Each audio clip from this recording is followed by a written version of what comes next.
Alrighty, so good morning. Welcome to the office hour this morning for January 16th, 2022. And today, got some special guests here with me. Are my students that have come from all over the world to learn Korean natural farming. So today, can feature them a little bit and ask some questions to them, see how they fare on our questions. But today I wanted to start with just reading the I Ching here and outside today. Good airflow for all of us to be here today. So today is Ching, or the well, and it says return to the well of goodness.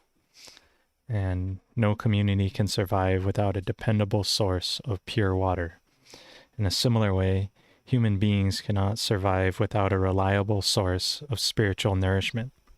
In fact, we need two wells, an external source of guidance, such as the I Ching, and an internal source of guidance, which must be our own good character. This hexagram comes to encourage you to concentrate on developing and purifying and utilizing your two wells. Notice the name of the I Ching, the name of this hexagram, Ching, the well, in the I Ching has survived for countless civilizations for thousands of years for a simple reason.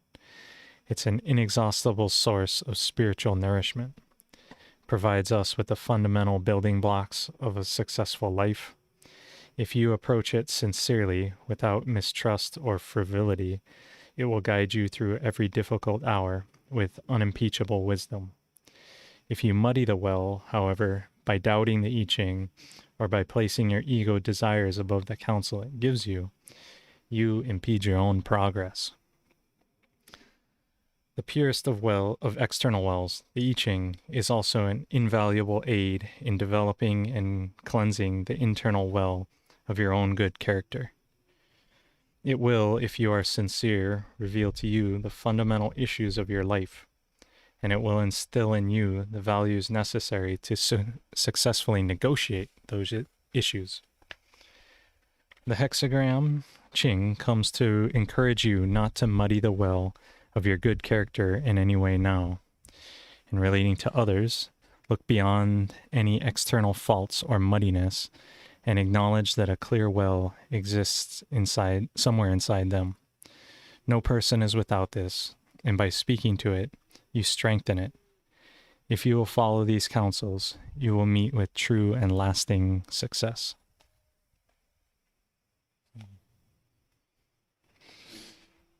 So, trying to develop our character here, why don't you guys come over? And I want to introduce you guys here. Let's see here.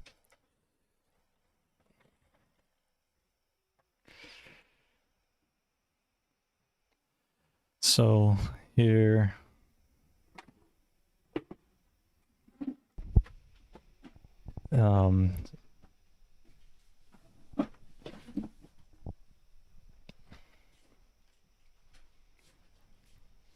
so this is the Iceman coming down from Homer, Alaska. And this is Hope coming in from California and a wild adventure in the natural farming realm. So looking forward to tuning into you guys today. So if you guys want to start just like a little bit talking about your experience here and what you've learned. What I'd like to say first is it's 10 minutes to the surf spot. I caught 8 waves this morning and stopped at the farmer's market on the way back to the farm and picked up some big old fat avocados that were the size of softballs. And so avocado and eggs on toast for breakfast. And now we're talking to you all, and we've been practicing for a year now, KNF, and it's really good to come and see everything in action, get the fat skinny of the plants figured out so we know when to apply which solution, and just to see this, we made all the solutions this week, so we're pretty stoked to get the right how-tos going, because you can look at the book, but seeing it in real life is a lot different. And so if anybody's out there that's thinking they want to come, I think there's a little room in next month's class. That would just be super. 65 degrees when we woke up this morning, volcano behind us with snow on top and a couple of observatories, and we're overlooking the Pacific Ocean. It doesn't get much better than this. Yeah, I think in all this experience is pretty encompassing when it comes to the A to Z, one, two, three, all five senses, environment, mind, body, soul. This experience here is much more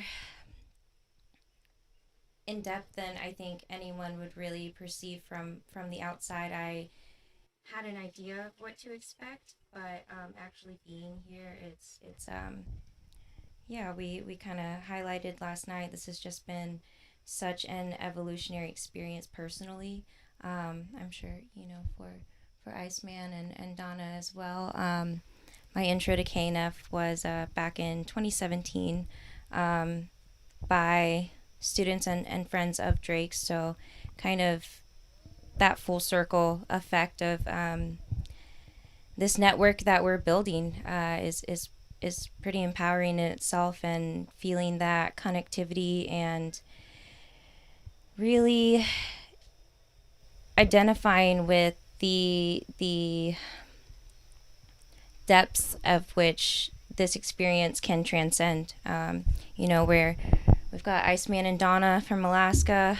I'm coming from California, the mainland, and then we're down here on the islands, and that in itself is three completely different bioregions of the same country. And we all travel, and this is just a really empowering way to get these practices out there in the different ways that we all obtain this information, and the different ways that we'll all teach and share this information.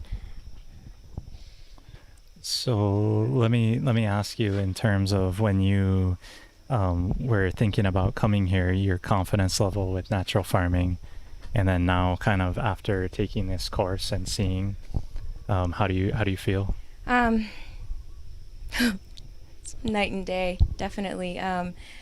Something about seeing it in action, in the, like I said, the A to Z. I have practiced KNF on small scale. I've dreamed of applying it to a larger scale, and really having that hands-on experience, the taste testing, that having the different gauges has just increased the spectrum and understanding of the practical approach, the realistic applications, doing it, feeding the pineapple, feeding the papaya. Yesterday we were applying the soil regimen to the fields, and spreading our adapted IMOs to the land, and somehow Mother Earth knew to rain right afterwards to kind of assist us, and get those microbes in, and kind of get that more get that application applied naturally in that way, spread naturally. So those kind of experiences just don't compare. Your own experience is yours, but when you're experiencing it with others and really doing it together, you've got everyone's dynamic approach and understanding to compare and contrast to, and obviously having a solid mentor who is so practiced in these ways is confidence building in itself. So putting kind of, I have been so what's the word I'm looking for, empowered, and just this type of farming has been admirable to me for years now. And yeah, just being a part of it and having that gauge now to really know if I'm doing it correctly is, yeah, just a world's difference than where I was right before this experience. So yeah, definitely confidence building, to say the least. So yeah, and Donna Ray just joined us here as well. Do you want to share a little bit about how this week went for you? Hi. Yes, Iceman's my partner, and we've been starting to do Korean natural farming for a little while now. But it was really great to be here and have the experience and wisdom of Drake to help us understand what we're doing really well and what we might do better, and to really make the potions with him, if you will, and then to taste his. And Don brought some of ours to try, and that was really cool. And so we could see how our different IMOs worked and how our different fermented plant juices were and things like that. How did we do, Greg? Yeah, and so Don did bring up a whole bunch of solutions, and so far, so good. I think almost all of them were A+. I think one of them, the structure, both of our batches that we just made this past, our most recent batches, I think we needed to put a little bit more bones in each of them. When we went to test it, we had our batches sitting there, and we dropped in some more bones, and they immediately started bubbling. And so, and when we tasted it, it was kind of a Still tastes the vinegary bite. yeah, still a vinegary bite. So learning to go, and definitely it's helpful to learn from our mistakes as well as our successes here, and to be able to have the that experience to be able to see what's good, what's not good, and then figure out how to improve from there. Yeah, and Drake and Suze haven't missed a step. They've been just such fantastic hosts and teachers for us. We appreciate the accommodations are wonderful. The place is beautiful. The pigs are wonderful. The chickens are really fun. Everybody has been really cooperative. So we're hoping that we're feeding the plants and doing good work here too. Okay, so Eyewitness has a question for you. Did you hug the pigs? We got very close. Actually, I wanted to kind of touch on that realistic experience. Just very impressed with the little things, like the temperament of the animals. You know, probably the sweetest, largest pigs I've ever had the opportunity to be so close to, and I think that just really highlights the balance in this operation and the balance in this ecosystem on this land. The temperament in the animals itself is just a really relevant observation to see the larger organisms, proving that the microorganisms are all in balance there. Yeah, I would add, if you really didn't believe it before, it really is no-smell pigs and no-smell chickens, and a lot of good techniques. We raise chickens, and they're pretty good, but this is a really, the Korean natural farming way has added some enhancements to what we'll be doing with our chickens in the future. But even the boar, who has pretty good-sized teeth now, he was really friendly and sweet, too. So they're happy animals, and I think doing really well with the IMOs. So there's a question for you guys to test your knowledge on this, and to hear your feedback now after learning. So Stonemason is asking, what effect does black plastic row covers have on IMO?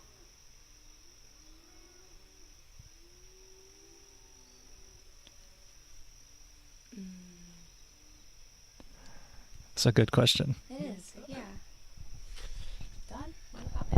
I would say we visited Drake's dad's yard, and he's doing that very exact same thing, and he's adding the IMOs underneath the fabric before he covers it, and some mulch on top, as nature would do. So I hope that helped your question. The plants all look fantastic. Yeah, and in some cases, we took and put some the fish amino acids. We drilled into the ground and put in sort of cores outside of the black plastic row cover and into the sort of lawn or row between, and so made cores of those for those plants to then run their roots and have the funguses help carry that nutrient to the plants too. So it doesn't seem to inhibit growth. Yeah, and giving, so my dad has the black plastic under some pineapples, which are very hard to weed. So he's using it in a place where it's extreme labor savings for him. And I think the cost benefit of looking at it, of, laying down the black plastic to save yourself a whole bunch of time, and ultimately kind of energy in a certain sense. Not sure how much energy it took to manufacture the black plastic. But like Donna Ray was saying, what we're doing in addition to that is right next to the pineapple row, we're digging a hole, augering a hole, and we filled it with fish and microbes. And that's encouraging the roots to reach out beyond the black plastic. Mm-hmm. The black plastic's only like 2 feet, from where the pineapple's planted. Those roots could go way further than 2 feet, I would think. Mm-hmm. And when we encourage it by putting the microbes and drilling into just that heavy clay soil, it gives the impetus that those plants are like, hey, I'm not going to stay in this black plastic. Mm-hmm. And I bet you if you dig down, a lot of them are shooting over and out and away, and it is definitely raising the temperature. But I didn't see any adverse effects to it. No, not at all. And just to kind of piggyback off what both of you said, in reality, the microorganisms aren't directly under that plastic. We're really encouraging that root growth and those microorganisms that we have adapted to the soil, that comes from this land. Where we're adding those adapted microorganisms so that they can teach the microbes that are present in those areas to reach out and learn from each other, and feeding them at such a distance encourages that root growth, and those roots going farther only draws in more organisms to those areas and encourages that more lateral growth and health in the plant. So I'm not seeing like a disadvantage in using that. If anything, it's advantageous, especially on a smaller operation where having labor to maintenance the weeds and all those different elements that are intensive, when that's not available, I see it being more sustainable to alleviate those needs. So there's a question here for you guys, I think more philosophical, but they're interested in how KNF has affected your life.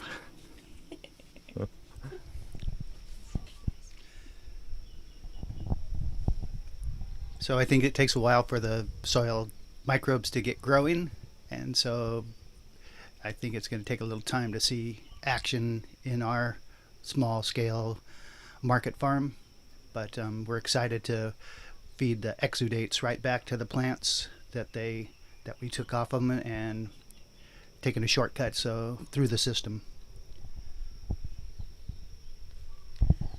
That is a big question because there are a lot of answers to it for myself personally. I think initially my introduction to Korean natural farming, it was in my own pursuit of self-teaching and knowledge and practices that made more sense. I have a several year commercial farming background in cannabis and food production, and having that background and experience and seeing my evolution in that and the consciousness and sustainability that has increased over time, these practices, this application, this lifestyle is just that much more aligned with closing every loop in your system, being that much more conscious on inputs, being that much more conscious on carbon footprint, and how to minimize those kinds of things, and essentially give back more than what I'm taking from the earth. And For myself, I feel, these inputs that we're creating, these solutions to better the health of the soil and the plants, and essentially, enhance our ecosystems on our farms and these places that we live. That's all going to transcend to myself and my body. We get one earth and we get one body, and a lot of these inputs, these solutions, is like the medicine. That's something you can take yourself. It's so vital to understand just the nutrient density and the profiles of what we consume, and in turn, what we're putting into the earth. So it's refined my consciousness, and it makes me a better human. Yeah, I hope it's made me a better human too. Obviously, Master Show has always taught about the power of observation and keeping an empty mind. And I think going into that and holding that while we do things and really noticing life around us is really inspiring. Korean natural farming's helped us in lots of ways. These last couple years in particular have been really challenging on the planet between COVID and all the global climate change. And in Alaska, it's super apparent. A lot of times we're not getting to be with people as much as we normally are in community. A lot of times we're seeing a lot of the effects of global warming. We work with some of the villages up there to create small farms and sustainable ones where the supply chain isn't going to affect them as much. And boy, Korean natural farming allows so many inputs for their from their own environment to be used right there. And so it's really hopeful and exciting to share the ways to do that and to have them have really great nutritious plants available in their community to eat. That it gives me hope and inspiration, and I appreciate that. My spirit appreciates that. And I would answer that in terms of how Korean natural farming has affected my life. I would say it's in like every facet, like everywhere I look. My microbiome's probably better. I'm probably off-gassing more KNF. I'm eating it. I'm drinking it. I live in it daily. Go up to my animals. But to be relevant here, with this class especially. These guys are so well educated in terms of like I think they know Jeff Lowenfels, or like have met him personally, who wrote Teeming with Microbes, Teeming with Fungi, Teeming with Nutrients, all those great books. And I really feel like KNF has given me solutions, because if you read a book like that, like Jeff Lowenfels, where it's like you find out how important the soil food web is, the microbiome, all these things, and you're left with just like this like need, like kind of like, oh, we should do something about this. But I really feel like in my life specifically, KNF gives me the tools to then feel empowered, to feel personally confident that I can take those great principles that these people have outlined, and then have the tools to be able to be like, make a difference, and to see and to take all this great theory, which is sort of like mystical and magical because it's so tiny or hard to study or so subtle in these ways, but then to apply these recipes that are like a cooking book to the land, and then see all of a sudden mycelial blooms, and seeing compost piles decay faster, seeing the all these dots be connected. And I really feel like KNF has affected my life by being the tools to accomplish and get to a world that I know that I want to live in and be part of. So that kind of resonates with you guys. I was gonna too. say, yeah. Yeah, there's no planet B, so get busy here. Yeah, no planet B. So so there's a question here of what kind of farm, garden, orchard do you have back home? All right. Dawn and I have a small market farm up in Homer, Alaska. It's about 5 acres or so, and we raise, and we also have some fruit trees off-site as well. But we have fruit trees. We have basic sort of wide, diverse market garden for vegetables and berries. We have a little honesty box farm stand, and we also sell through a food hub. But we just grow sustainably, of course, and no synthetics, and more KNF as we learn.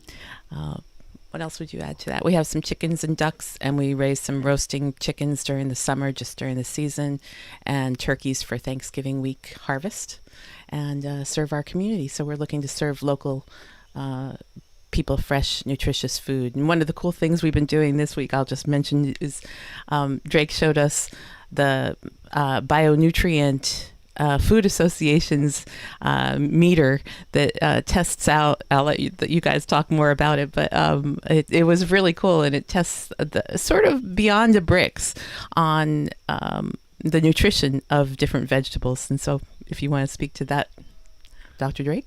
Yeah, well, and I would also mention for them, they're growing in high tunnels, and every time they mention another crop they have growing, I'm just like, whoa, you guys are amazing. It's like talking about the asparagus, talking about just, strawberries, everything. Just, yeah, these guys are doing it right.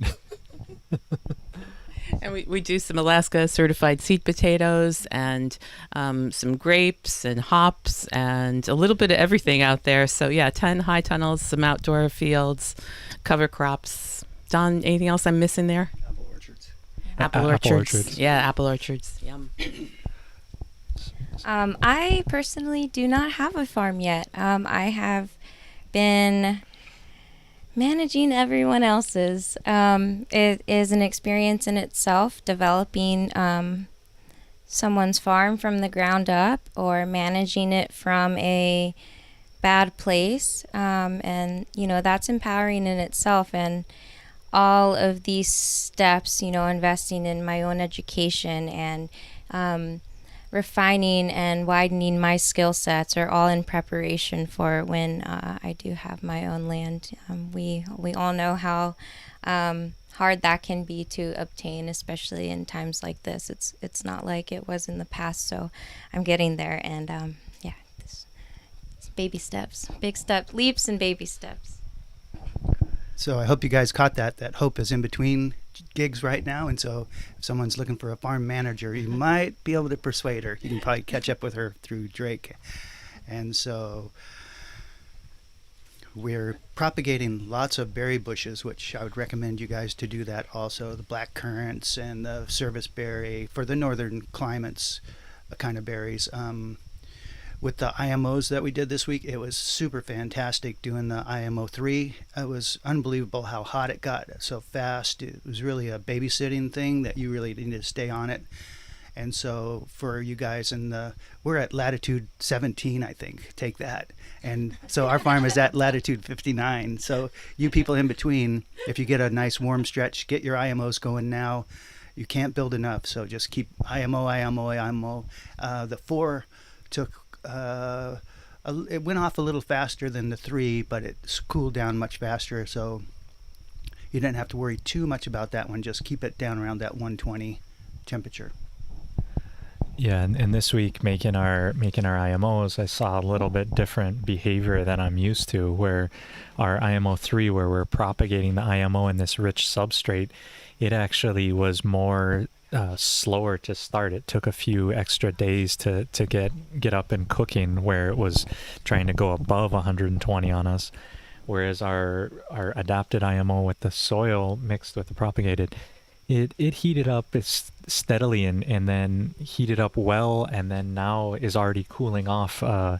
Yesterday was 80 degrees or so, so almost coming back down to room temperature, and then but yet our propagated IMO, the one with all this fresh food, was just now starting to like hit 120, and even went a little bit over 130. So even with all my experience still here, I haven't seen that before, so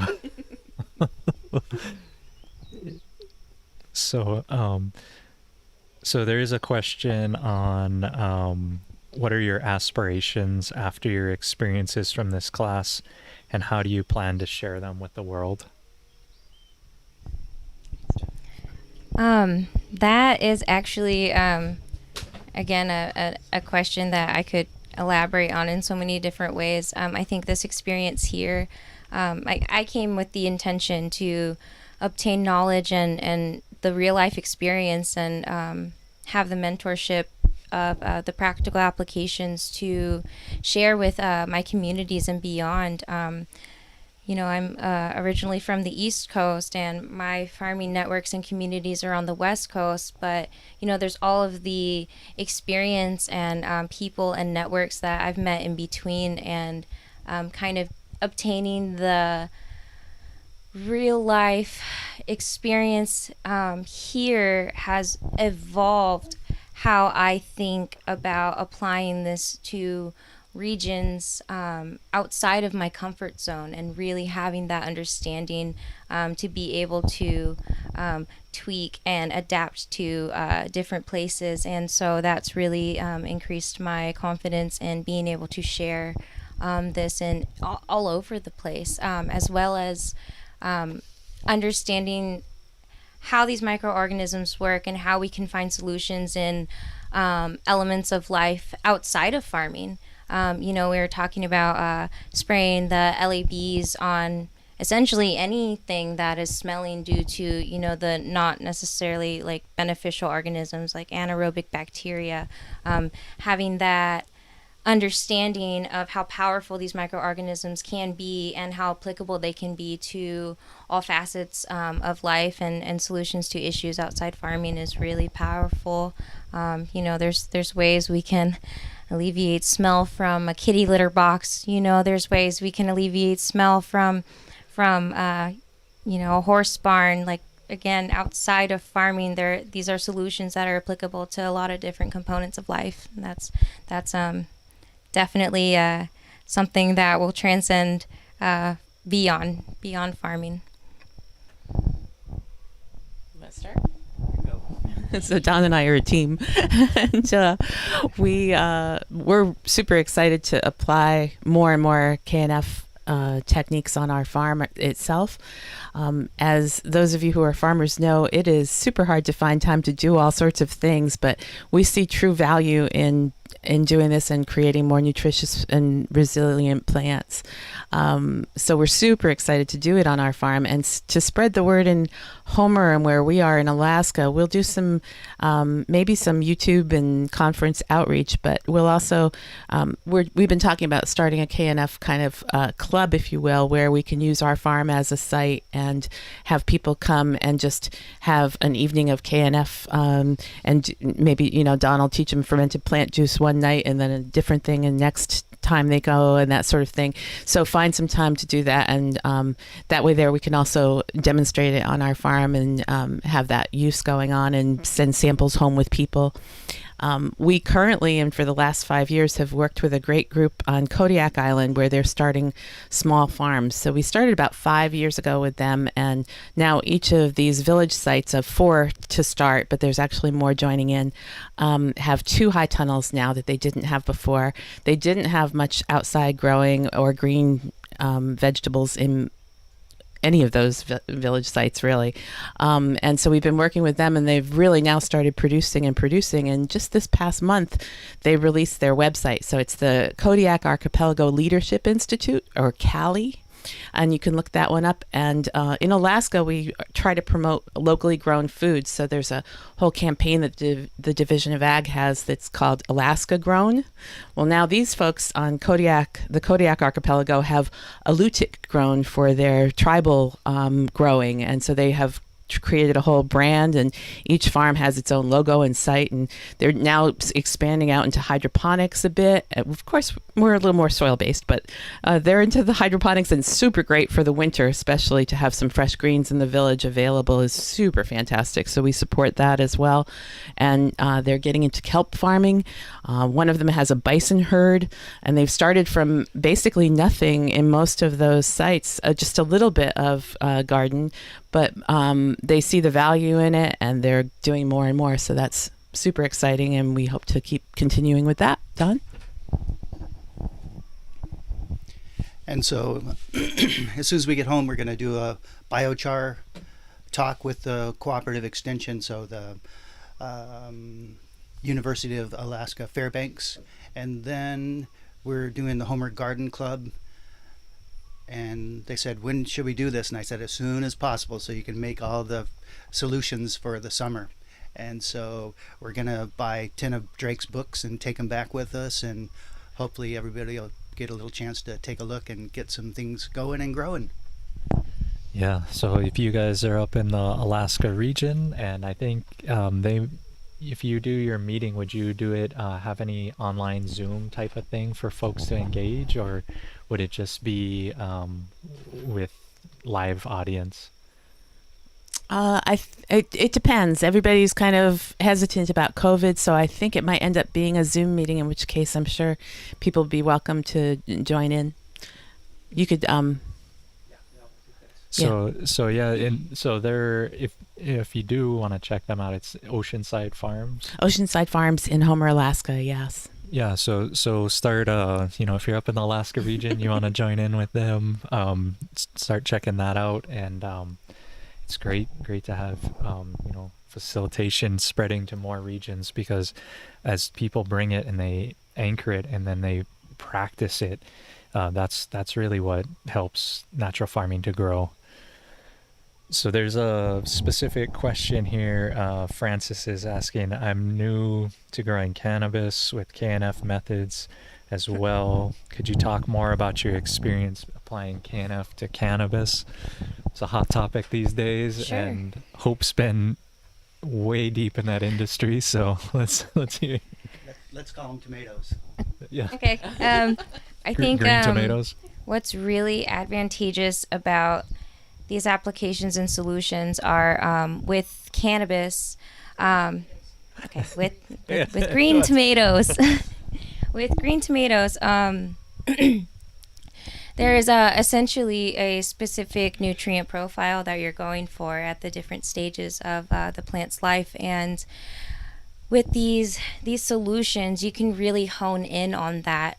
So when it comes to your fermented flower juice food, you can actually take, your green tomato flowers and ferment those and feed those back to your plants, as well as every stage of the plant's growth. You can make a fermented plant juice out of your tops, and your leaf foliage. So when you're going through and de-leafing or defoliating, or creating more airflow in your canopy, you can then take that biomass and ferment it and then feed that back to your plants. So in that sense, I have definitely competed and won battles against specific pests and disease in green tomatoes that are very crop specific with these applications. If you're using really strong microorganisms in defense of,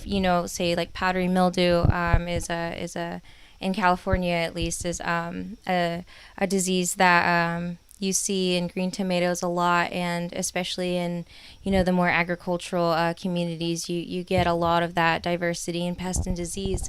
But the approach with KNF is really to increase your resistance to that, and build those cell walls so that those pests and disease, A, can't get through it, and B, don't want it. And your plant is actually, these microorganisms make nutrients so readily available to your plant that you don't have excess nutrients that are also attracting pests. And yeah, I really think that it's more of like instead of a Band-Aid, which you see a lot in green tomatoes because it is such a monocrop, if you could say, if you want to call it, that it is a solution that is essentially building that immunity. There are applications with KNF that it starts in the soil before you actually plant, and so that resilience and that defense is starting before the plant even enters the soil. So yeah, I would say that it's a great way to even like avoid seeing those pests and disease. So it eliminates it before it even starts. And so there's a question here, also kind of follow up on that on spider mites directly. But I did a really good interview with Spencer and Earl and Yarrow at the Microbial Secret Society, microbialsecret.org, and they talked a lot about using KNF for their indoor and outdoor operations to specifically deal with spider mites. So if you want, check that episode out. I guess I'll link it here below. And then there's another question here wondering about the poultry feed formula, which we did a little bit of that, but I can outline that next time and get on poultry and those things. But I wanted to ask you guys this question from Ronnie, and he says, if they had to show one KNF product to somebody who doesn't know anything about natural farming, what would be the first thing you would show how to make and use? I would probably say the LABs, because your lactic acid bacteria, the way and the food source for culturing those is a byproduct of the first step of culturing your indigenous microorganisms, and the LABs are just so applicable to a lot of different facets of life. You see these beneficial bacteria applied in a lot of different ways, but I would say that would probably be the first one.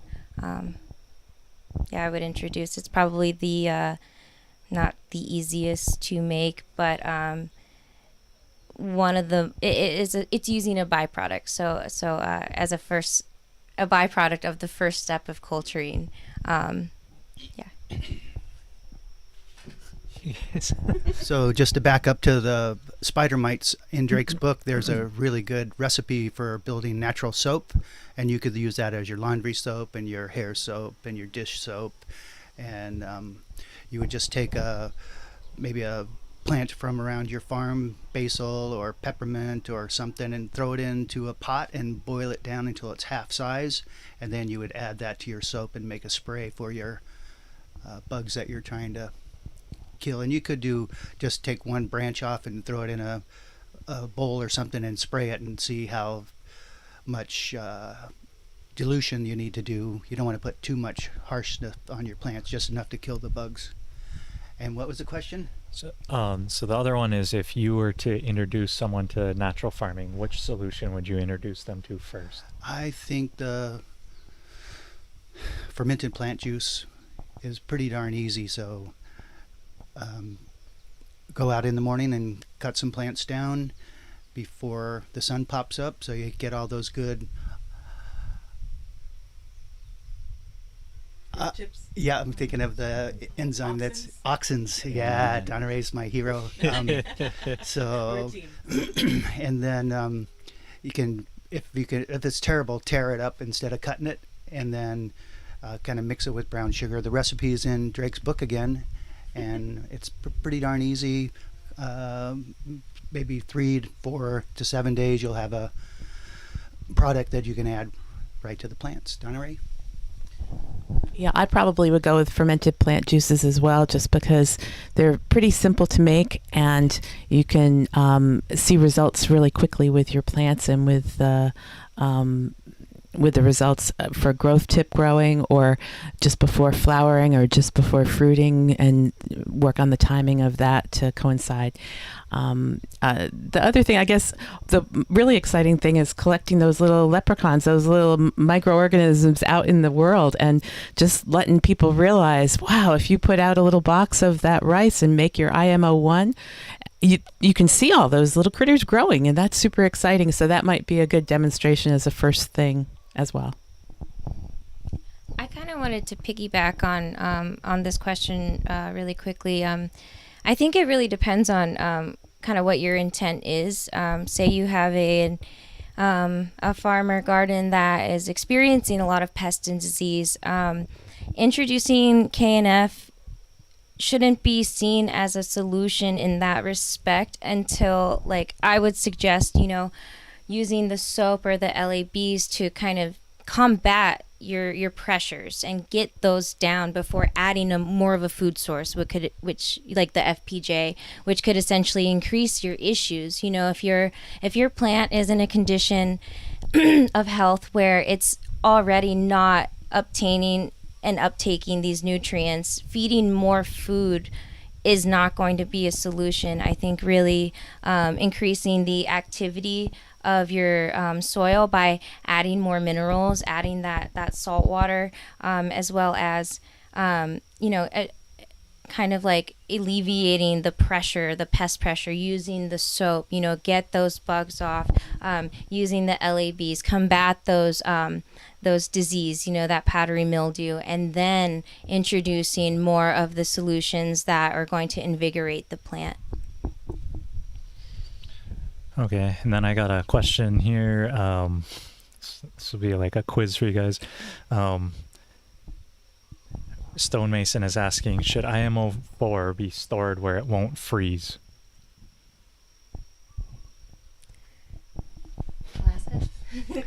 So I'm at latitude 59, stonemason. Everything freezes. I think you have the indigenous microorganisms that live in your soil, and so around us probably the top 16 inches freezes solid, so everybody's freezing every year. It was minus 26 right nearby us when we came down here last week, so it's pretty cold up there for a chunk of time, but everything freezes where we are. But what would you say to that, Dr. Drake? Well, so, trying to avoid putting it in a place where it's going to be in extreme conditions, such as don't just leave it out where it's going to freeze, where it's exposed to the elements. But having it, if it's in one of your storage areas, like your high tunnel, your barn, something where it's going to get really cold, it's not like you have to run your own heater system for it. And because when you're finished with IMO4, it's in its spore form, it's in a much more stable, storable form. And my thought and thinking on it is it will go dormant, and that the freezing won't affect it as much because it's already in that spore form, which is the form that it's able to endure the most abuse. In terms of the fungus goes into spores specifically to avoid freezing or cooking to death or any of these things. The key then is to get it to come back out of that spore form. I would just imagine in my mind that if you have the IMO4 and it's freezing and it's getting just all this winter kind of harshness to it, that it may have a harder time to wake up. So just making sure when you go to apply your IMO4 after storing it and it's frozen, making sure to put all the food, the medicine, the minerals, everything to give it those humic fulvic acids to create this environment. So when spring hits and you put it out, it really knows, okay, now it's time to hatch. But storing it frozen, I don't recommend you take it and put it in a freezer. But if your environment's already gonna freeze, just treating it as something that isn't going to be in extreme conditions should be fine. So I don't have too much experience with that, but you guys should do a bit of science and figure that out for us. And yeah, here he's saying also because of the dehydration, it's largely when it's in its spore form, it's good to go. Okay, so let's see here. So Mark, who is a student here, is saying he eats all of his cannabis FPJ. None ever makes it to the garden. His cancer hates it along with the OHN and the LAB. So using that. Bravo. Yeah, and then folks are talking about, that LAB is one of the first solutions to make is a good idea. Um,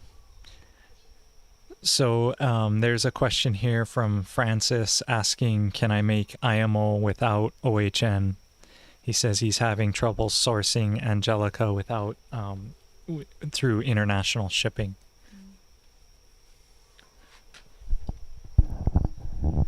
That's an easy one. Mountain Rose Herbs.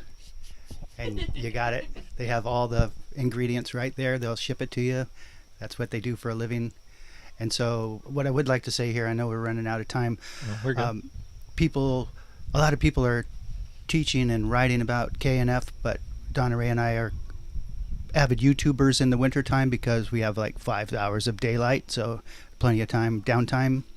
And so a lot of people are not exactly true with their recipes to what Master Cho had in mind, so it's good to follow Drake's book. And we've looked at a few books that were just like, ooh, those people didn't know what they were doing, and we watched a couple YouTubes that weren't quite exact also but as Drake would say, do something. So yeah.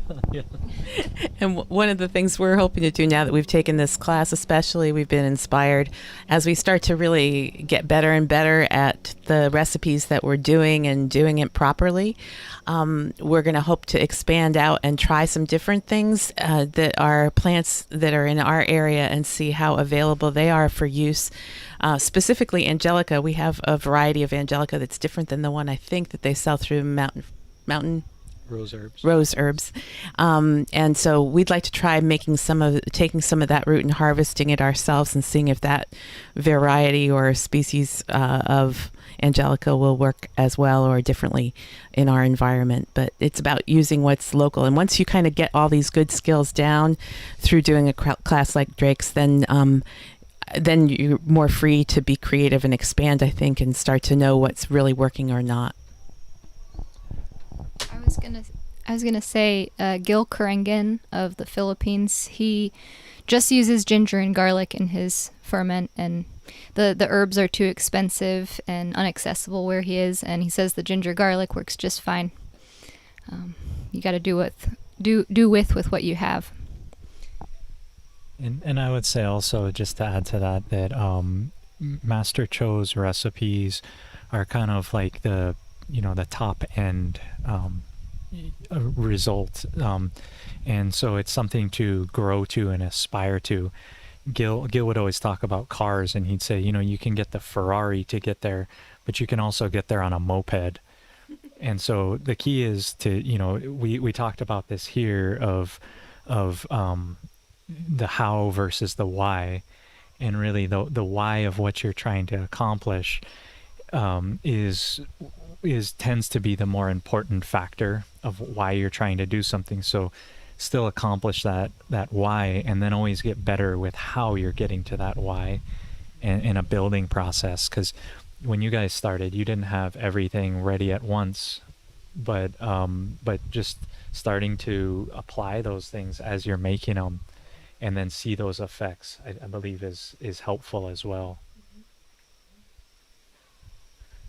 So there's a question here for the Alaska guys specifically, and they're asking, what kind of things do you think would be good for your fermented plant juices?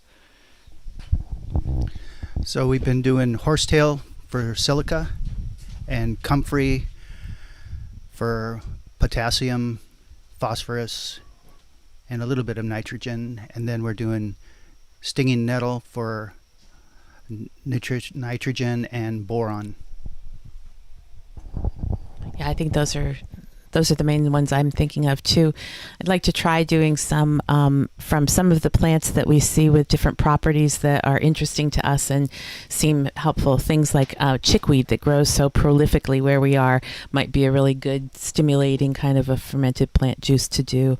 Sometimes we match the fermented plant juice with the plant that we're growing, and sometimes we look for ones with different properties like these that we're talking about to grow them further. And so we do a high tunnel of strawberries, and this year we're excited to take the runners and use them in our ferment also and feed that nutrition right back to the strawberries. Last year we just fed them through the soil, and we had the best season ever. We had like an 8-week season for June bearing strawberries. Anything to add? Well, those ferments. So let's see here. We get back into this. So Ollie, he was up in Oregon in Bend when I met him, and he's asking here, what do you think about the balance of lactic acid bacteria and aerobic microbes? And he's asking, the importance of the biodiversity is key to unlocking their true potential.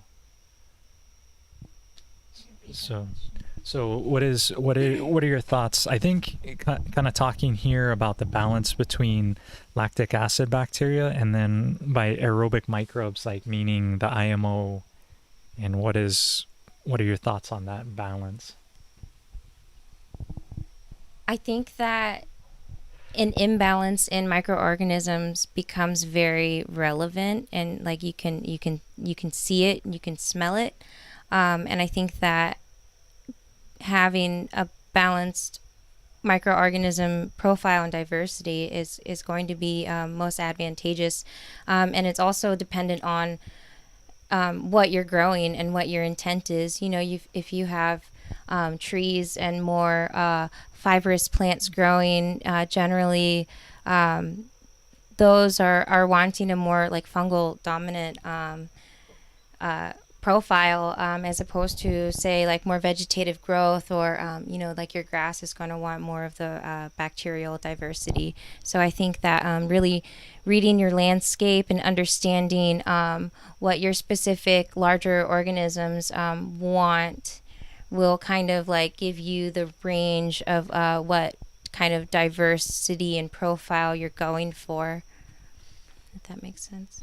Yeah, well, so and to expand on that, here the lactic acid bacteria is one of the 9 course solutions that we're making.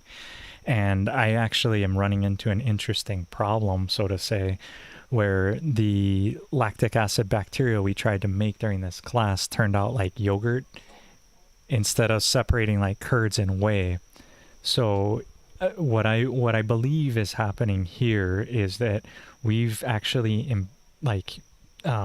supported our indigenous microbes and our aerobic microbes so well that they're actually starting to outcompete the LAB, which is an interesting thing because usually the LAB is one of the more powerful microorganisms that would dominate and consume a food supply.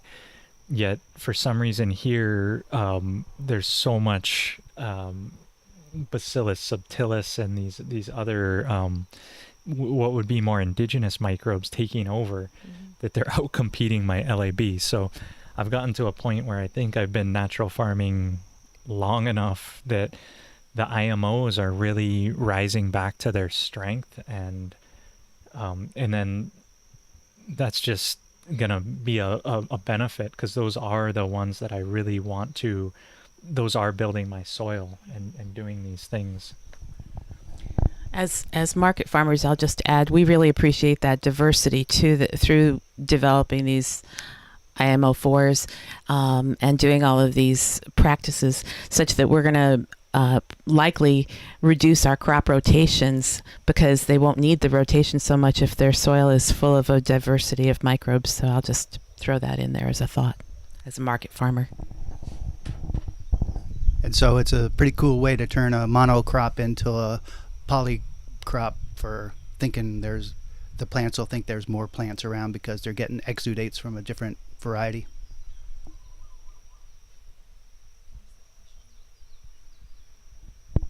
With the difference between aerobic microbes and the lactobacilluses.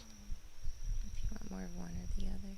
So let's take this one as like our last question here today, and this is Benjamin asking, can you make FAA without IMO4? Yes. Yeah. Yes, absolutely. The fish amino acids are really only two ingredients. You get your fish waste, and you have your sugar, and the sugar is going to supersaturate that fish and pull out your good fats and oils and amino acids. Yeah. Do you want to elaborate? So what would A plus, huh? I was gonna add, if you add the right amount of sugar, you shouldn't have any problem Where are you at? with bad bacteria getting in your Hiding. FAA.